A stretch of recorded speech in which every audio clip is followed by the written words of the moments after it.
What's like? You guys traveled. You flew yesterday. You've probably been home in your house for like less than 10 hours, maybe at that. How's your body feel in terms of the jet lag? I mean, was that enough? Was that enough to get you guys reacclimated? Yeah, I think it's enough. I think it's going to be difficult for both sides, but that's kind of part of it. And but the body feels fine. Maybe a little bit tired this morning, but a couple coffees and 45,000 screaming, and you're back.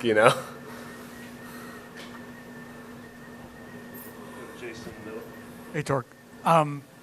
With all the time you guys have been away from here, I know other players talked about being low on laundry and stuff by the time they were. How much did you have to just take care of like regular stuff when you got back? Yeah, loads of laundry last night, like immediately. Normally I like to wait and kind of like wait to unpack the suitcase, but last night I was just like throw the whole thing in the washing machine. But I mean, the clubbies on the road are unbelievable of helping us out, making sure we have clean underwear and socks and stuff. So, but yeah, it was kind of hectic last night, but it's all good now. Spencer, question about runners in scoring position. You had a huge knock in game 2 with a runner on second, runner on first as well, and I think it was in the 8th inning. What is the approach like when you do have runners in scoring position, and what has helped you find success in those big moments? I mean, in the 8th inning the other night, it was really just like try to make the situation for the guy behind me better than what it was for me. So it's just trying to get to the next guy. We were down 2 runs right there, so you can't try to play hero ball. I think that's when we get tense and we swing a little too hard and we chase out of the zone a little bit. So right there, it's just trying to keep the line moving and not try to do too much. There's a lot of hits to the right side of second base, and that gave me a lot of ease in my approach, especially with how good Brash's slider and sinker is. You guys did a lot of good things, especially that second game, taking pitches, forcing Castillo out of the game, a lot of walks. The big hit hasn't come yet. How close are you guys? Do you feel like you guys are to kind of breaking out a little bit and getting some of those run-producing knocks that you were doing during the regular season and the previous? Very close. I've said it before, like it's one click away, it's one pitch away, 2 pitches away, which is like that's 30 seconds. So like that's how close we are. And I think our time's coming, especially in big situations. I think we're whatever that click is, we don't know, but we're going to find it, and we're very close.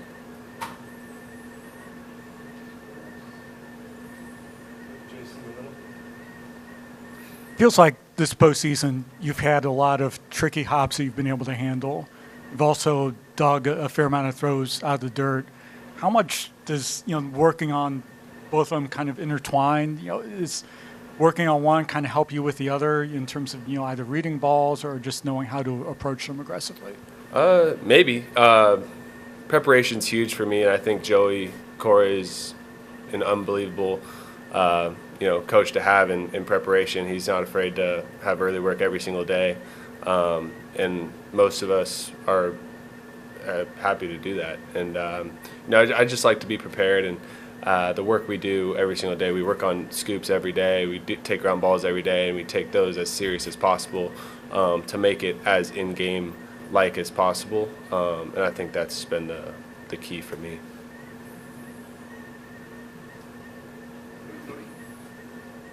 Spencer, it's probably hard to zoom out when you're in the middle of the playoffs, but for you to be here along with Riley and Ding and you guys who all came up together and wanted to bring a winning culture to this organization, what's it mean to actually be doing that and be here in the postseason?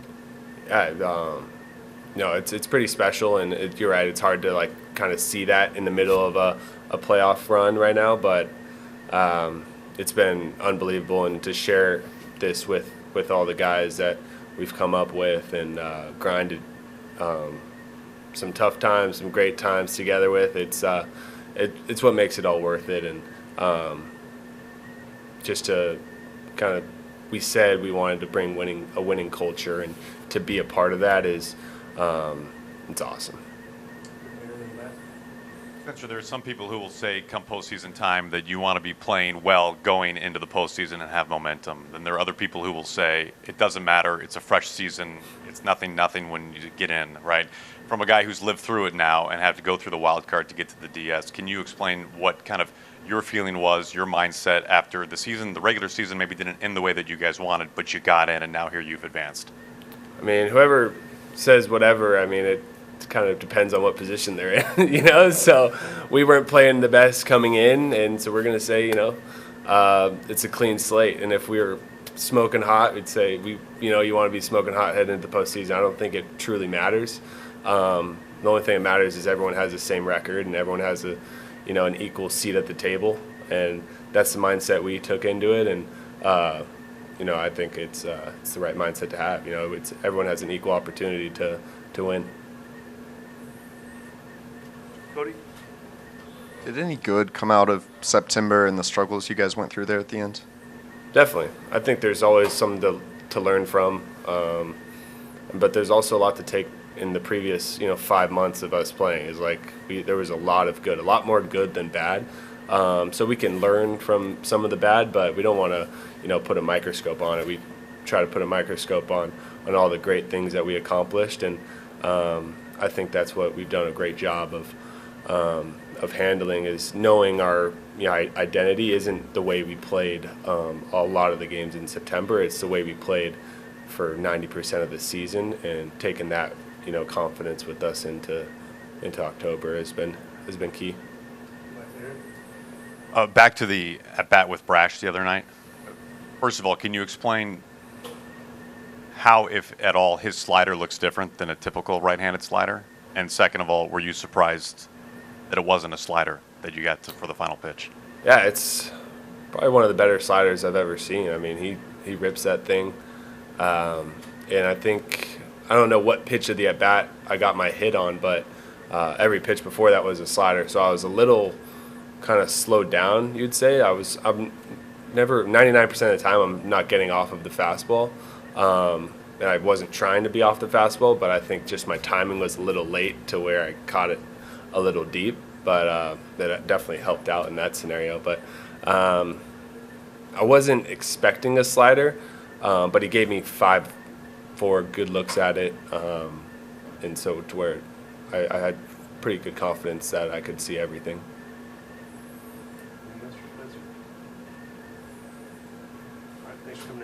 Sweet.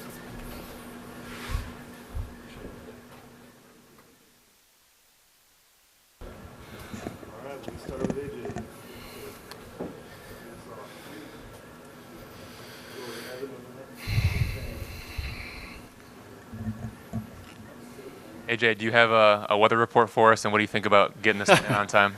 Right now, the report is that we're going to be just fine. I mean, I think there could be a little bit of rain, but things are looking more promising than they were even 24 hours ago. So we're going to play. We don't know exactly when we're going to start. Right now, it's on time. I think I'm going to get an update as we get closer to game time, but all systems go from what I understand. Anthony in the middle in the back. Hi, Jay. Hey. When you guys were last year, there were still a lot of scenarios on the table for you. Just reflecting back on the last couple of weeks, what does it mean to have gotten back here to have playoff home games? Yeah, it's been quite a few weeks, since we've been back here, and obviously I feel good about it because we've had to earn it. There was important series in Cleveland where we scratched out a win. We go to Boston, we get walked off, and then we clinch on Saturday. We get back to Cleveland, win an important series in the wild card, and then head to Seattle. So it's been a lot of travel, but it's all been worth it because we've earned the right to be a postseason team and one of the few teams left standing. So resilient group. Obviously, we've gone through a lot to get to this point, but it sure is nice to be home and in the comfortable confines of our space and our houses and our homes and our fans and be wearing the English tee and the white unis will be really rewarding. When we talked to Spencer today, he said that he feels like close to a breakout offensively because of the quality of at-bats, the long at-bats, the getting the walks, and what's only been lacking Yeah. is the big hit. Do you sense that momentum kind We're of? ready. We're ready for that outcome. I mean, that's our guys are going to remain pretty resolute in our plan and that our best is good enough. I mean, we've had stretches this season where we've been an incredibly good offensive club. We've also had stretches where we've had to grind a ton and scratch and claw and try to find a way to push across to run. And when you're at this point of the season, just stay mentally and physically in the competition and see where it takes you. And it's we have a good mindset about this team. We have a ton of energy, coming home and being right in the thick of this series. And of course, it's going to take a big hit or a big walk or a big multiple at bats in a row that go your way. Like, it's playoff baseball, and so obviously it'd be nice to just push the button and say today's going to be the day for it to be our turn, and it almost was. I mean, listen, Tork had a really good at bat to tie that game the other day in the 8th inning, and that's what playoff baseball is all about. And there's going to be more opportunities like that, and those that step up and can find the approach, and then the execution of that approach going to pay off big in this series. AJ, what went into bumping Carey back to the leadoff spot, and just what's the value of someone who opposing managers so often target? Yeah, he gets circled no matter where I put him. I put him first, second, third, I think fourth, and inevitably, every manager on the other side circles him as a point of emphasis, and so putting him at the top makes that decision pretty early in the game when it comes to a third time against Gilbert. Obviously, with Glaber behind him, there's a cost to bringing a lefty in. We always have the second move advantage when you're talking about on the offensive side. So, I can pinch hit at any time, and I have pinch hit in all times. And so, Carp at the top gives him the best chance to create that stress, in the 19th at bat. So, maybe it happens before, maybe it happens after, maybe the alignment. It could be effective. It could be a non-starter. But I like having Carp get the most at bats he can against a right-handed starter, protected by Glaber behind him, and then Colt and Riley create another bunch of lefties. So I've watched the first two games. Both have come at Carp's at bat, wherever that's been, and now by putting him there with Glaber behind him, we'll see how the next game plays out. We may do it again, in Game 4. I might switch it up entirely. You guys know how we roll. So this is the approach against Gilbert, and certainly the way they've deployed their pen in the first two games.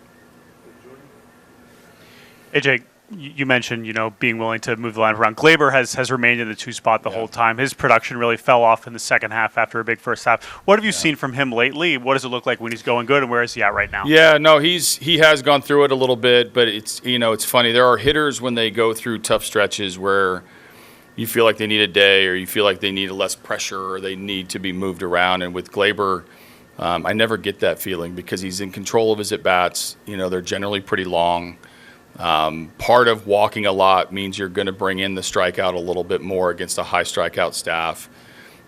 He still finds a way to move the ball and move, the other day with the base hit to right. And he's, a click away from being the player of the game and getting the most at bats. So I love him at the top because his confidence isn't shaken by a rough patch. It's also doesn't get too high when he's dominating, and that consistency and presence at or near the top of our lineup is a difference maker amongst some pretty potent left-handed hitters. Him in the middle of it, whether he's hitting first, second, third, is a strategy that's worked for us to get to this point.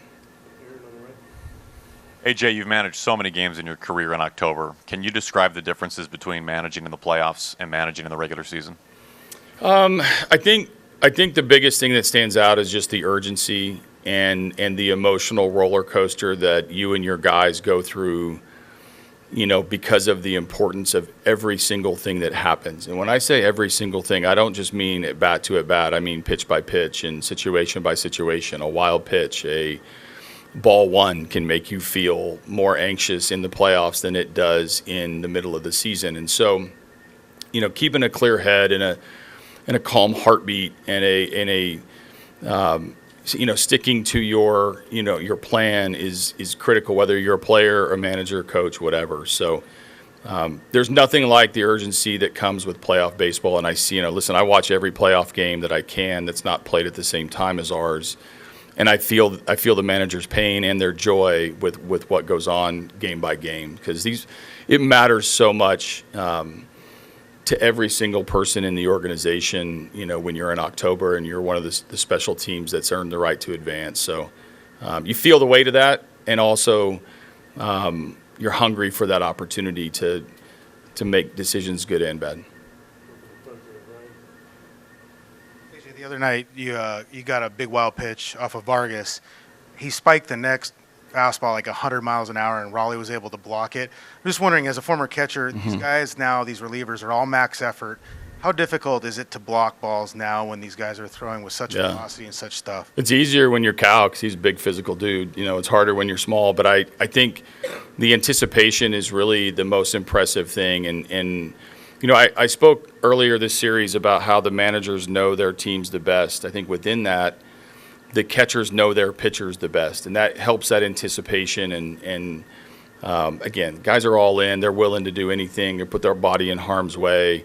Sometimes I think the 100-mile-an-hour spike is probably blocking you more than you're blocking it, but all credit to Cal and Ding. And if Garver and Jake get in there, those guys know that the 90 feet that they can control either with their arm or with their body can be the difference in the game.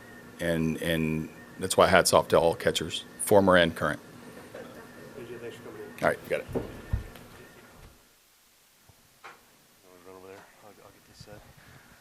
All right, we get started with Casey Mize. We'll start in the front with Chris. Hey, Case. Hey. Thanks for doing this. Yeah, of course. No problem. You're a routine guy. We know that. How has this stretch, I think it's going to be seven days. 7, yeah. How have you dealt with that? And is it different, or does the moment, the size of the moment? Yeah, I mean, we're going to prepare differently. I think the positive of it would be I feel better, if anything. But also, we haven't thrown on 5 days a lot this season. Like, we're used to kind of the 6 or 7 days at times. So we've kind of learned how to prepare for, 6, 7, 5 days, whatever it may be. So, yeah, I just took a couple of days on the front end before I threw my bullpen, and then just went from there. So, yep. Hey, Casey. Yep. Having been away for over 2 weeks, just curious what yesterday was like in terms of obviously getting your throwing in, but also having to do like stuff you do when you get home. Yeah. We got in, and a lot of us came straight here to get a little workout in and get moving around a little bit after the plane ride and the travel day. So then went home and did a lot of laundry and just trying to get kind of my life back together a little bit after the long road trip there. So that was good. Yeah, it feels good to be back and sleep in my own bed. So yeah, it was nice to be back. On the left, Evan. Casey, just what did you learn from your first postseason experience, pitching in the playoffs for the first time, and then what do you look forward to about this time around against the Mariners? Yeah, it was a lot of fun. It was a great atmosphere. It was highly anticipated by me. I really couldn't wait to get out there. I really enjoyed it. I love to compete, and that's the highest level of competition you can get. So I enjoyed it. It's really intense, and I think I'm a pretty intense person, so I kind of can match that, which was a lot of fun for me. So I look forward to getting back out there this time at home in front of our own fans, which will be pretty fun. Hey, Casey, you found some success after the week where you threw the more expanded bullpen. Have you continued doing that, or did you do that in this period with more days between starts? I haven't really done a ton of expanded since that one, really. It's kind of just been back to the normal prep, for the last month or so, this week included. I didn't really do a ton extra. I touched the mound one other time this week just to, get on it and feel it again, but touched it again today like I always do the day before my start. So pretty normal routine. Like I said, normally I throw a day 2 bullpen. I took a couple days on the front end and then kind of kept the back 3 days the same. That's kind of what I've learned to do. So, yep. A few of your teammates remarked just how incredible the crowd was in Seattle. Does that moment just make you guys want to get home to a Comerica crowd, or just kind of remind you that there are other cities too just as hungry as Detroit has been? Yeah, no, it was pretty remarkable. Their fans and that atmosphere was a blast. So, tip the cap to them for sure. But I know our fans, are excited to have us back home. We're excited to play in front of them. So, hopefully they're just as loud and, apply some pressure on the Mariners like Seattle did on us. So, yeah, we're glad to be home to play in front of our own fans and not have to deal with, opposing stadiums, for the time being. Tomorrow's either going to be clinch or save the season. Is that kind of moment was that kind of the carrot or the light at the end of the tunnel when you went through those 2 years where you were just grinding to hopefully get back to being in this situation? And I know you can't process that tomorrow, but maybe now as you're thinking on it, that what all the work was about, right? I think so. I mean, I play to win, and that's what I care about the most. I love to prepare and compete and hang out with these guys and travel and do all these things, but winning is what I like to do the most. So if there's an opportunity to do that tomorrow, whether it be clinch or, save the season, it's about as good as it gets for me. It's what it's all about. And so I look forward to that opportunity, and I don't fear that. I look forward to it. And so, yeah, when I'm going through difficult times or whatever the past, few years, like getting back on the field and being productive, but then being called upon to compete, and be your best in times of need, it's like every athlete's dream, I think, So, yeah, it's certainly something that I would think about, Casey, the Mariners lineup has a lot of power, as you well know, especially in the top half of it, and even in the lower half in places.